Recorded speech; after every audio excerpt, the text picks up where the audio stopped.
A gente recebe agora aqui nos Pingos nos Is o empresário Luciano Hang, dono da rede de lojas Avan, que foi hoje o depoente na CPI da Covid-19.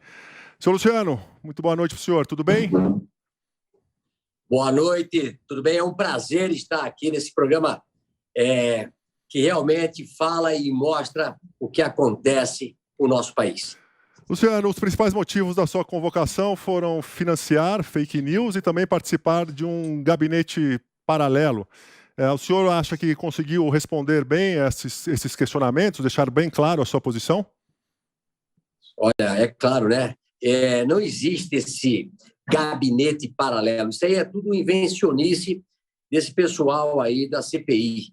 Na realidade, o que se mostrou hoje é que só tem narrativas e narrativas. Fatos, zero. E a gente conseguiu, com o tempo, sem perder a paciência com os determinados senadores, pergunta-resposta.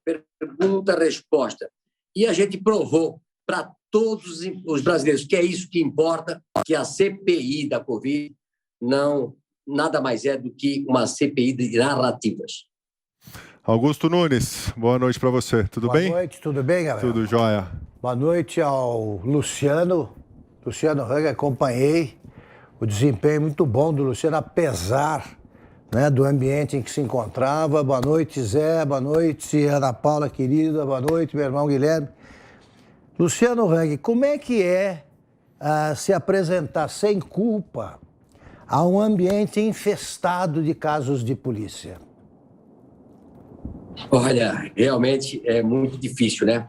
Eu nem sei por que me chamaram para lá. Talvez queriam mostrar para os brasileiros que as narrativas que eles tinham poderiam se formar em realidade, né? Mas, desde o princípio, fui com o coração aberto, não peguei habeas corpus e fiz questão de responder todas as perguntas, né? Mesmo que não era inerente à Covid, né? Você notou que fizeram perguntas de todos os tipos, mas eu fazia questão de fazer a resposta, porque, na realidade, o pessoal aí da oposição queria vender algo para a população que não é a realidade. Agora eu vou até Brasília, também onde está o Luciano, para falar com o Zé Maria. Zé Maria, muito boa noite para você.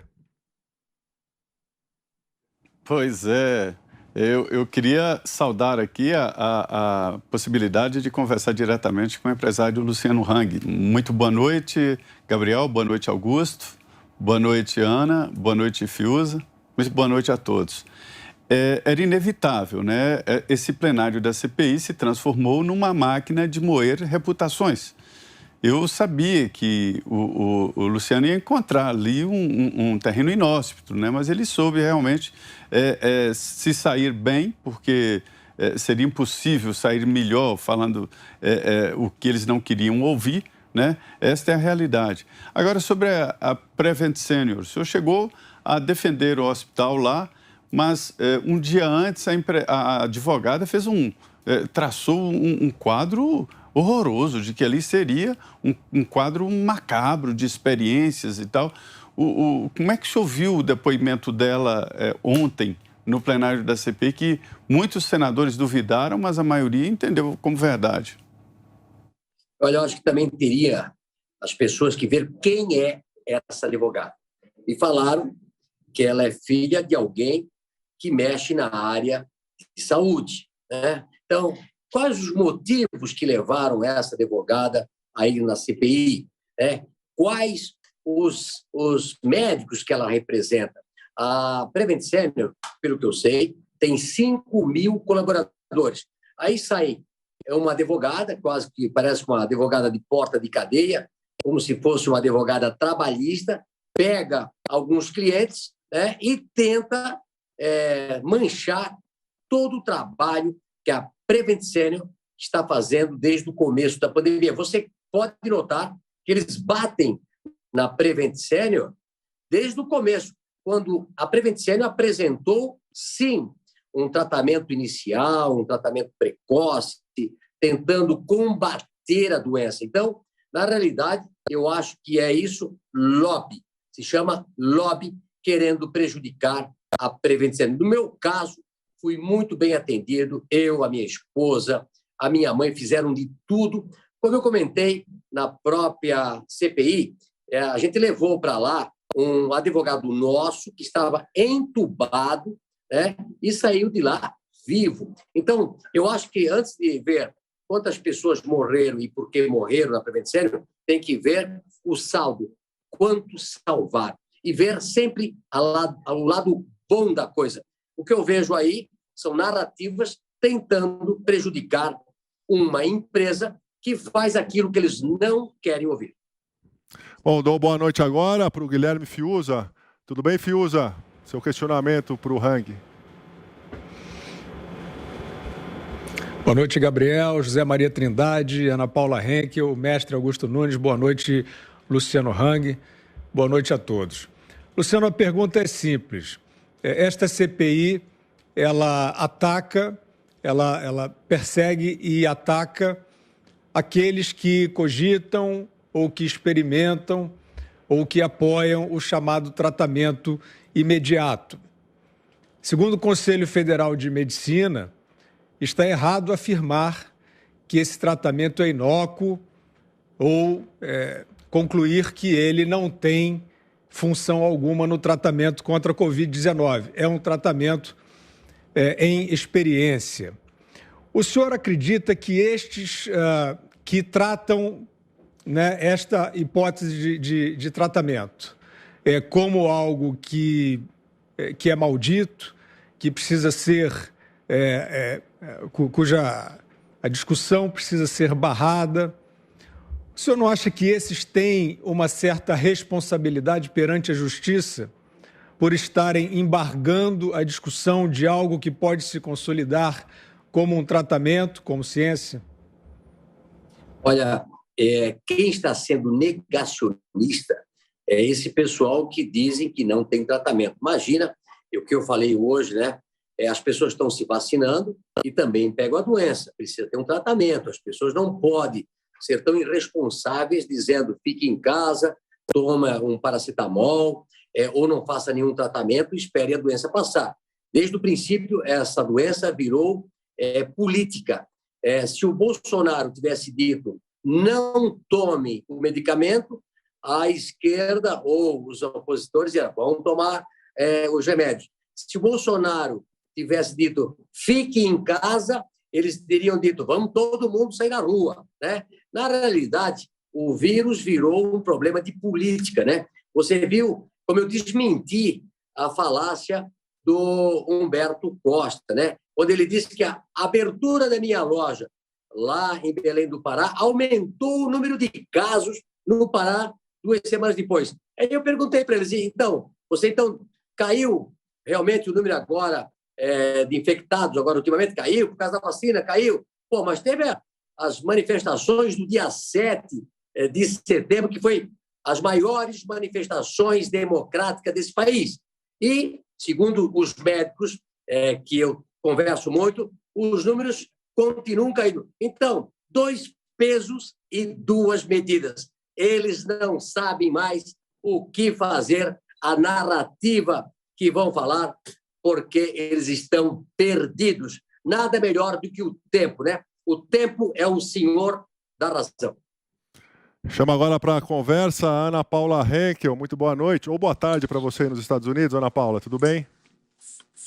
Boa noite para vocês aí no Brasil, Gabriel, mestre Augusto Nunes, Zé, Fiuza, nossa audiência maravilhosa, e boa noite, senhor Luciano Hang. Olha, confesso que eu tive que tomar muitos antiácidos para conseguir assistir toda a sessão hoje do senhor, e confesso que não consegui assistir até o final, porque estava muito difícil acompanhar as narrativas, as falácias ali, as tentativas de impor uma verdade paralela que não existe, que não é a verdade que nós temos visto.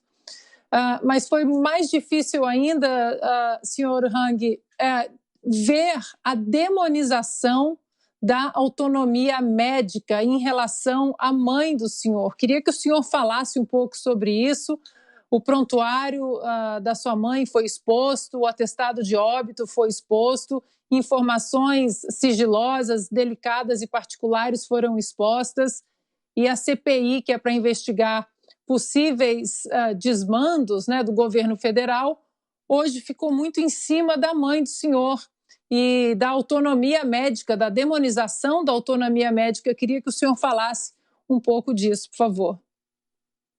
No Brasil, hoje, quem é responsável por prescrever medicamento são os jornalistas e os políticos, né? Os médicos não podem prescrever o que eles querem. Segundo o Conselho Federal de Medicina, o médico tem autonomia de fazer o que ele acha que precisa ser feito. Então, é muito triste. Eu acho que ter aberto o sigilo da minha mãe, tanto do atestado de óbito quanto do prontuário, foi o maior crime que essa CPI fez durante todo esse período que eles estão aí tentando achar alguma coisa que até agora não acharam. Então, tentaram expor a minha mãe, né, para ter um discurso político, talvez para me trazer para a CPI, tentar me irritar e, quem sabe, me levar preso para derrubar reputação. Eles já estão pensando em 2022, né? Pensando assim, meu Deus, quem nós precisamos matar agora para nós não nos incomodarmos lá em 2022. Um deles sou eu. Luciano, depois de um início conturbado ali, as câmeras flagraram o senhor conversando com o Renan Calheiros. E qual que era o clima ali? Era um clima aparentemente amistoso. Eu queria saber, sem ser invasivo, o que vocês conversaram, do que vocês trataram ali naquele momento. Olha, quando houve aquele celeuma ali, eu fiz questão de cumprimentar pessoalmente todos os membros da CPI. Não importava qual o partido. Inclusive, eu tenho pregado muito isso, né? Nós podemos ser concorrentes de ideias, mas nós não precisamos ser inimigos pessoais. Então, conversei com o Renan, com o Randolph, até com o Humberto Costa, mas nada para aliviar o que eles não aliviaram, né? Foi, na realidade, uma forma de aproximação, porque eu acredito que a política é a base de tudo e nós precisamos, sim, conversar, não somente com a nossa base aliada, mas também com a oposição. Estou falando isso da base aliada e oposição, não é porque eu sou do governo, eu estou falando isso no dia a dia. Nós precisamos conversar com todos para que nós possamos encontrar o melhor caminho para o nosso Brasil. Augusto. Luciano, a sessão foi interrompida quando um senador por Sergipe, eu não lembro o nome dele, também não quero saber, e pediu que um dos seus advogados fosse retirado do recinto, lá onde estava sendo feita a sessão. O que aconteceu até que se voltasse a transmitir o que se passava lá? Como é que você chegou a um acordo? Augusto, eu vi esse senador descontrolado, né? Ele mexia o queixo, um descontrole total. Eu não sei se eles fizeram tudo isso para ver se nós parávamos por aí. Talvez eles tenham se arrependido de me levar para a CPI, né? E aí talvez quisesse que nós entrássemos na pilha deles e nós parássemos a sessão. No caso, o nosso advogado baixou, pediu desculpa, olha só, né?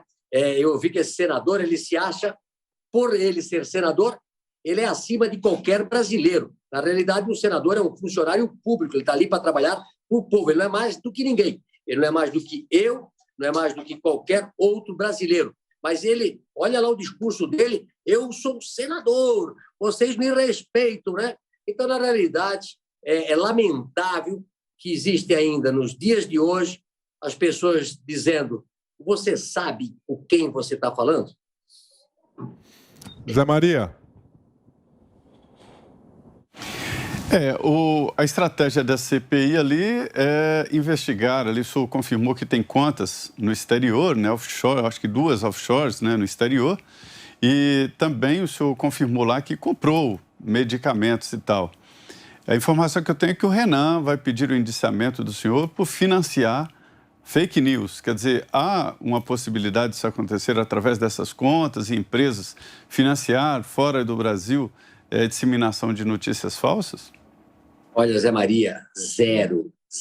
Você imagina quando eu ofereci para o presidente Bolsonaro, lá no mês de janeiro, quando eu disse que ia ser ativista político, que um dos apoiadores dele de Santa Catarina me deu o telefone e disse, olha, o Bolsonaro quer falar com você. Eu disse, olha, eu vou conhecer todos os candidatos a presidente e a gente tem que se conhecer. Ele disse, mas é difícil. Tal. Eu disse, olha, talvez se eu for para o Rio de Janeiro eu vou te conhecer, se você vier para cá, a gente pode se conhecer. De repente até mando, quando o avião passar por aí, nós temos loja em tudo quanto é lugar, eu posso trazer você. Eu disse, Luciano, eu não ando de avião dos outros. E quando começou a política, eu ligava para ele, Bolsonaro, precisa de algum... Estou vendo aqui nos grupos de empresário que você precisa de dinheiro. Não preciso de dinheiro. Vai mandando aquele R$ 1.200 ali por vez, que eu consegui mandar, acho que foi 6 vezes, dá mais ou menos R$ 7.500, tá? Então, assim, é que eles não estão acostumados com um governo sério, né? Então, assim, aí saiu lá na Folha de São Paulo, naquela época, que até hoje não conseguiram provar, né? É o meu impulsionamento naquela época de WhatsApp, onde diziam que eu poderia ter gastado 12 milhões de reais. Aí eu pergunto para você, qual o interesse de um empresário que não vende para o governo, não compra do governo, não pega dinheiro emprestado do governo, ajudar com 12 milhões de reais uma candidatura a presidente? Então, assim, tudo esclarecido. Quando eles vieram com esse negócio de offshore, né, de BNDES, eles tentaram me desestabilizar, tentaram levar para o público que eu tinha algum problema no cartório, mas todas as nossas contas lá fora são declaradas à Receita Federal, não tem nada irregular, as operações do BNDES nada mais são do que compras de finames e não são empréstimos. Então, o tiro saiu pela culatra. Passo a palavra agora para Guilherme Fiuza.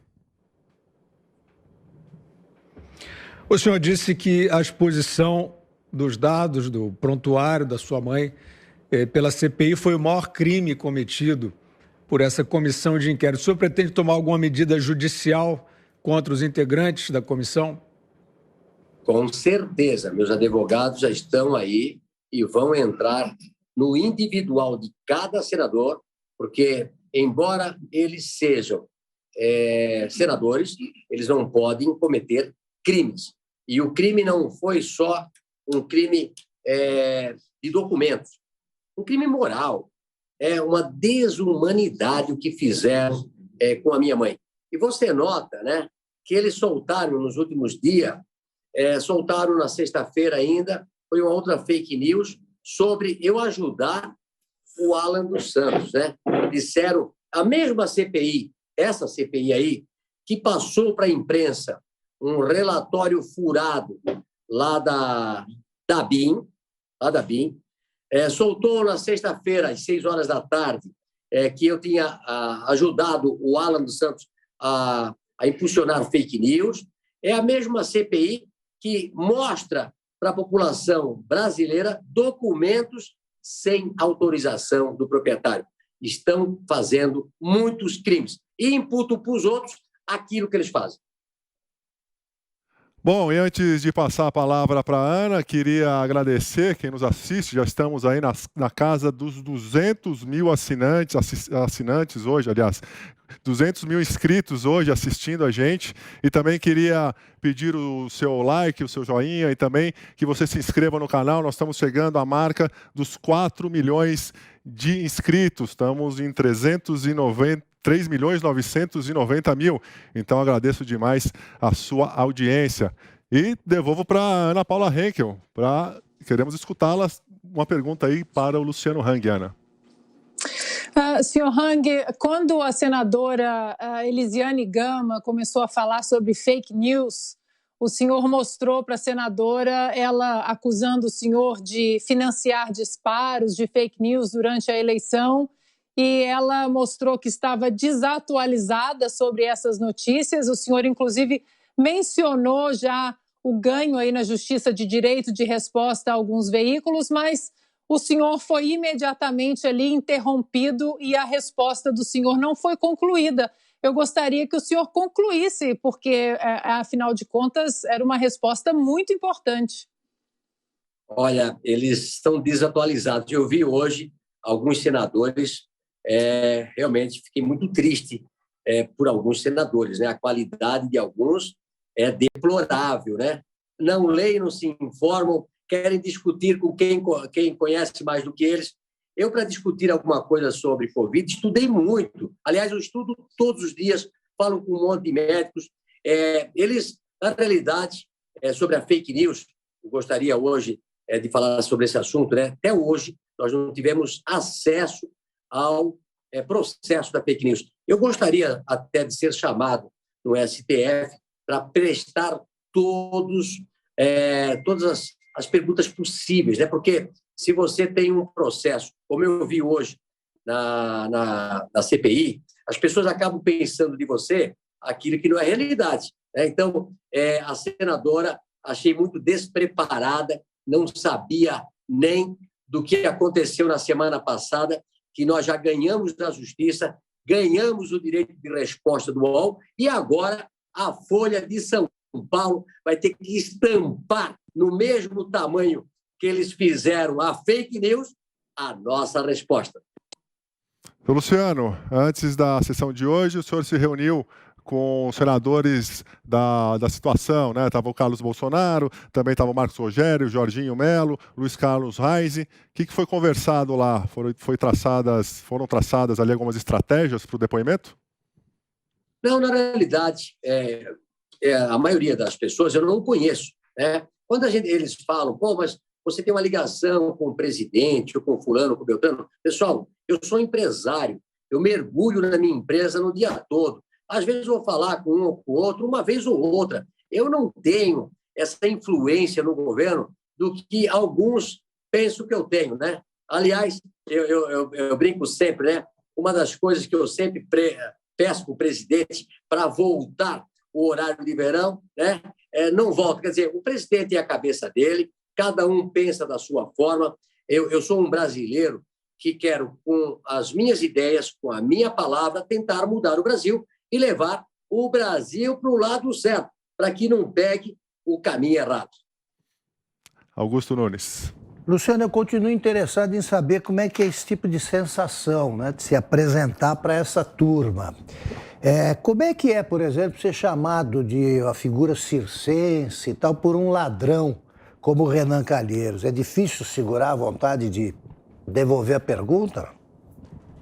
Olha, Augusto, eu prefiro ser chamado de palhaço do que de outras coisas, né? Eu nunca dei bola, eu sempre falo, eu não dou bola para o que falam de mim, né? As pessoas me chamam velho da van, não é porque eu sou velho, é porque eu sou feio, né? Eu sempre falo, sou careca, orelhudo, narigudo, eu me visto de verde e amarelo. Eu sou um personagem que tenta passar para o Brasil verdades, né? Então, eu como sou disléxico, eu tenho muita facilidade de criação, né? Então, eu tento sempre mostrar de uma maneira lúdica para o povo aquilo que eu acho certo. Então, eu não dou bola para esse pessoal, né? Eles que vão para Cuba, que os pariu, né? O que eles gostam realmente é do pessoal vermelho, eles odeiam o verde e amarelo. Zé Maria, mais uma pergunta para o Luciano Hang. Eu tenho uma curiosidade pessoal, porque há muito eu acompanho a política por aqui, o Congresso, e sempre os empresários têm uma certa distância, diria até uma ojeriza de se envolver politicamente, e quando alguns envolvem, como Flávio Rocha, por exemplo, deixam muito separado, deixam muito claro. E eu daqui entendo o senhor, doutor Luciano, como assim, muito próximo à sua marca, da sua personalidade, desse personagem que o senhor citou aí. A minha curiosidade é saber assim, qual é o impacto disso, dessa sua militância, na empresa? É positivo, negativo? Como é que o senhor viu o movimento depois dessa sua militância e o funcionamento da empresa e vendas e tudo? Ô, Zé Maria, boa pergunta. Quando eu entrei para ser ativista político, o meu pessoal da empresa era contra, a diretoria, o conselho, a minha família, meus filhos, todos eram contra. E eu falei para eles, não se muda a política sentado na banca da nossa casa, né? Não se muda a política no sofá da nossa casa. A política é a base de tudo. Até naquele momento, em 2017, eu era um cara que ninguém nem sabia quem é. Hoje eu ainda falei, né? A Havan era uma empresa famosa de um dono desconhecido. Desde quando começaram a fazer fake news que a Havan era de políticos ou de filhos de políticos, como começou a prejudicar a nossa imagem, pessoas não indo comprar mais na Havan por saber que era desses políticos, eu tive que aparecer. Fiz uma grande pesquisa dentro das próprias lojas de quem era a Havan. E a gente viu que todo mundo realmente achava que era de político, de filhos de políticos e até outras personagens brasileiras, ou de coreanos, chineses, americanos. Quando eu fiz uma propaganda em dezembro de 2017, falando que eu era, eu senti que as pessoas gostaram de saber quem era o dono da empresa. E depois, no dia 5 de janeiro de 2019, eu falo que eu poderia usar a minha voz para tentar mudar o Brasil, reduzir a máquina pública, fazer tudo aquilo que o Brasil precisa, que são a reforma previdenciária, tributária, trabalhista, e lutar contra a burocracia, que é o principal entrave para desenvolvimento das empresas e do nosso país. Fiuza, queremos mais uma vez a sua participação. O senhor acha que os comerciantes penalizados, que sofreram prejuízos, muitos prejuízos sérios, com o chamado lockdown, que não conseguiu comprovar a sua eficácia como medida de segurança sanitária, mas destruiu muitas empresas, muitas lojas, o senhor acha que esses comerciantes devem buscar uma reparação judicial contra aqueles que impuseram esse tipo de cerceamento? Olha, boa pergunta, Fiuza. Aliás, eu sou teu fã, tá? Sou teu fã de todos que estão aí. O que os gestores públicos, municipais, federais, estou falando federais porque alguns órgãos federais também faziam com que parasse. Eu estou falando aí prefeitos, governadores, promotores, procuradores, Ministério do Trabalho, infernizaram a vida do empresariado brasileiro e fechar por fechar, sem nenhuma ciência, né? Eles falam muito em ciência do remédio, mas a ciência dos lockdown, eles não sabem de nada. Então, é o que eu falei hoje na CPI, né? Comércio começando às 10, fechando ao meio-dia.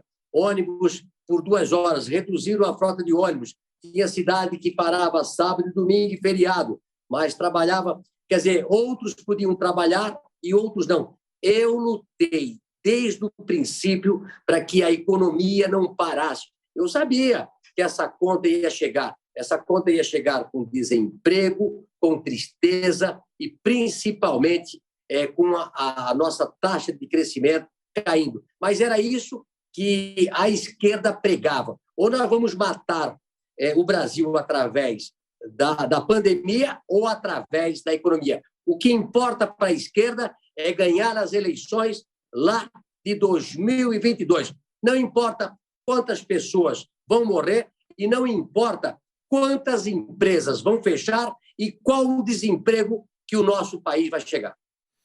E para a gente fechar essa entrevista, Ana Paula Henkel. Senhor Hang, hoje eu até coloquei entre aspas aqui uma das frases, né, que nós tivemos o desprazer de ouvir na sessão de hoje, né, uma frase aí do senhor Omar Aziz, aí se referindo ao senhor: o fato de ser brasileiro não lhe dá o direito de dar sua opinião. Nós ouvimos isso hoje. E vivemos tempos muito estranhos, né, senhor Hang, de cerceamento aí de liberdade de expressão, das pessoas a poderem se expressar o que elas acham, o que elas querem, o que elas almejam e esperam de seus governantes. como cidadão e como empresário, aqui num espaço onde o senhor tem, sim, autonomia para dizer o que pensa, como cidadão e empresário, onde o senhor acha que a pandemia poderia ter sido de uma maneira melhor conduzida, digamos assim, para que a economia não ficasse tão sufocada nesse ano e meio aí de pandemia e, quem sabe, talvez o Brasil ou o mundo, né, também pudessem estar num lugar mais tranquilo, digamos assim, tanto do lado sanitário quanto do lado humanitário e econômico também. O que, olhando para trás agora, o que o senhor teria feito de diferente? Olha, eu acho que o grande problema da pandemia no Brasil é que ela foi politizada, né?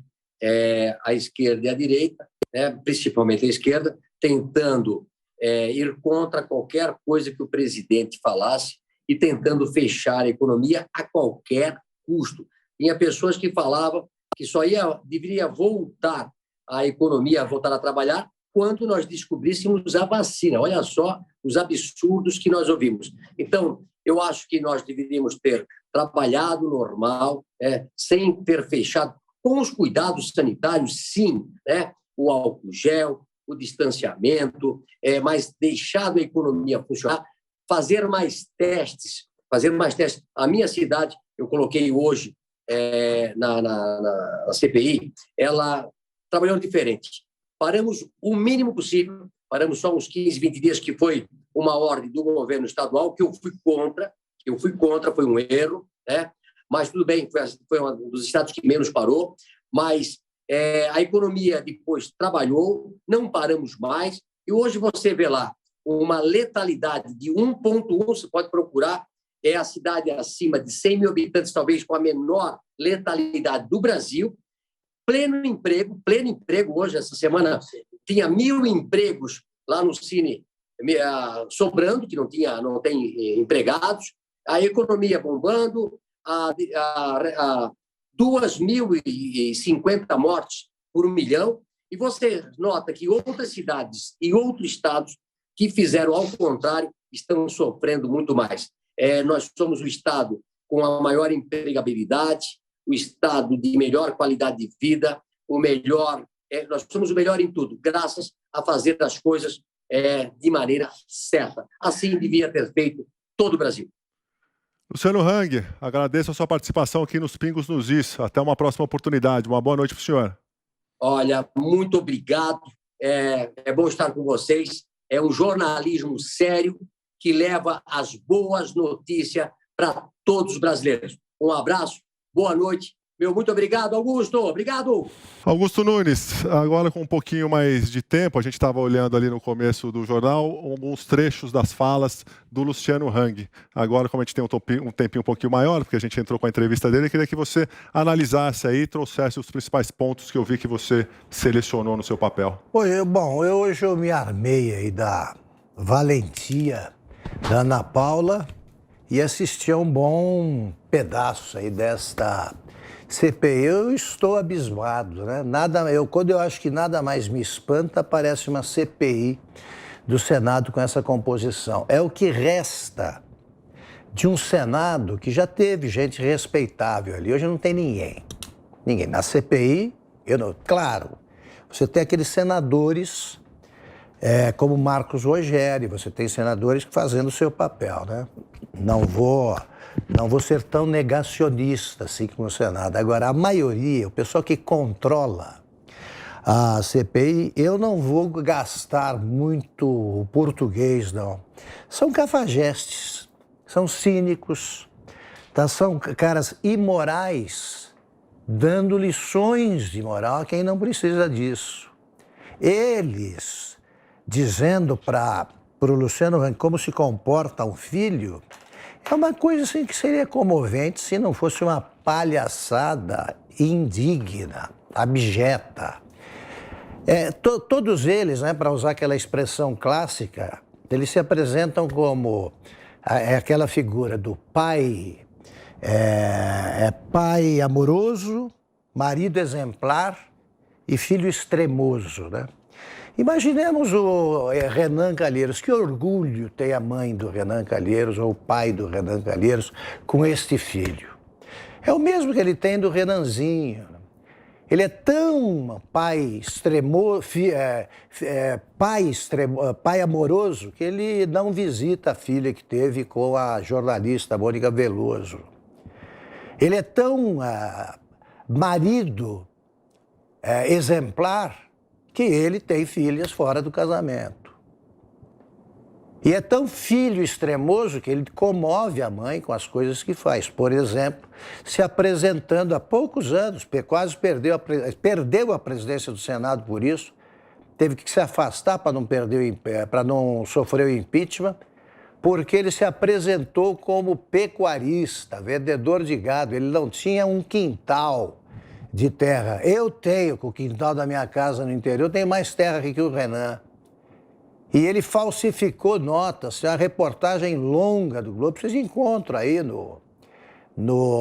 na internet, e que aparece os caras dizendo, gente humilde de Murici, que é o feudo da família, dizendo, eu nunca tive nada, eu não recebi nada, tá? Era o Renan mentindo, feito um desesperado, e agora apresentando o Luciano Hang, que é o sujeito que faz parte apenas da lista da Forbes, né? E vem de uma família paupérrima.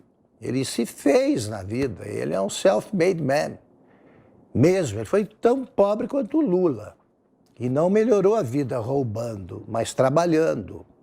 E aí veio o Renan, dizendo como se deve tratar a mãe, como é que se é um empresário, como é que se comporta um empresário sério. Meu Deus do céu, o Renan é um prontuário ambulante, é um caso de polícia. Então são casos de polícia que invocam essa condição para exigir respeito. É o máximo assim, eu sou o senador da República, me respeite, né? Eu fui eleito para o Senado. Se eu talvez tivesse algum respeito por algum deles, se eles não mencionassem que eles fazem parte do Senado de hoje. Isso aí é como você escrever ladrão numa placa pendurada nas costas. Porque a maioria faz o que quer o STF, porque são todos candidatos a réu.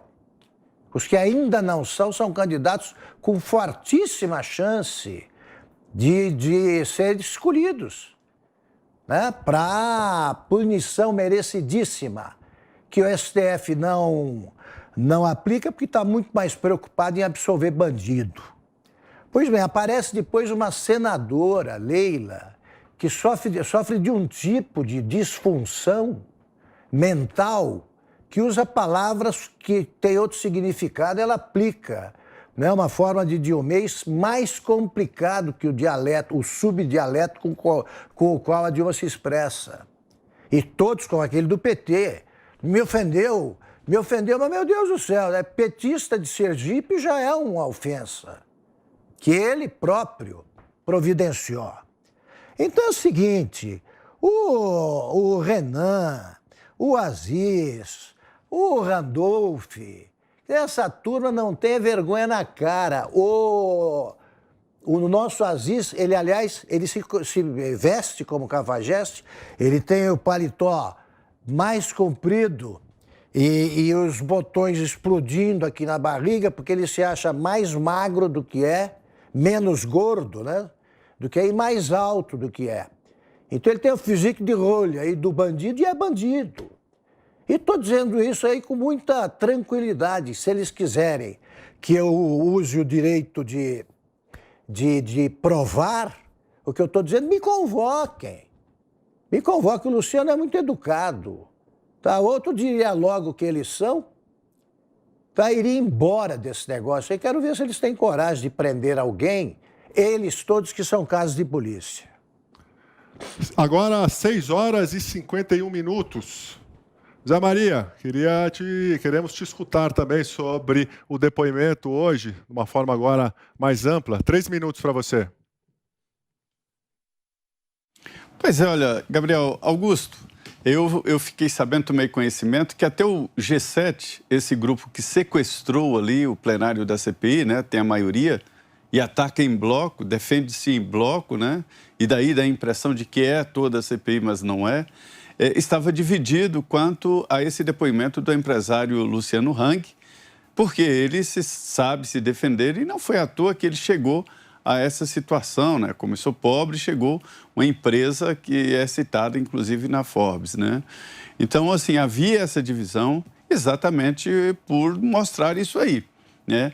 Explicitar que esse plenário de CPI é, na verdade, um grande circo. O relator, o senador Renan Calheiros, abriu lá a sessão, né, chamando, insinuando, porque nem teve a coragem de dizer na cara, né, chamando de bobo da corte, dizendo que havia um circo, palhaços que anunciavam e tal, enquanto, na verdade, a CPI está fazendo esse papel de espetáculo, né, convida as pessoas, não é para investigar, né? Luciano Hang não é um bandido que frequenta plenário de CPI, mas um empresário, e todo mundo sabe disso. Pensa que os senadores não sabiam? Sabiam sim, mas o que queriam? Dar esse tipo de show, de espetáculo, quer dizer, é o resumo da CPI. Esse depoimento é o resumo da CPI. Não foi para investigar que o empresário foi hoje no plenário da CPI. É essa máquina de moer reputações e que tem como alvo o presidente Jair Bolsonaro e seus aliados mais próximos. Acho que esse depoimento deixou muito claro esta função e esse objetivo desta comissão parlamentar de inquérito. É uma pena, porque CPI é um instrumento bom e forte para a minoria no Congresso Nacional.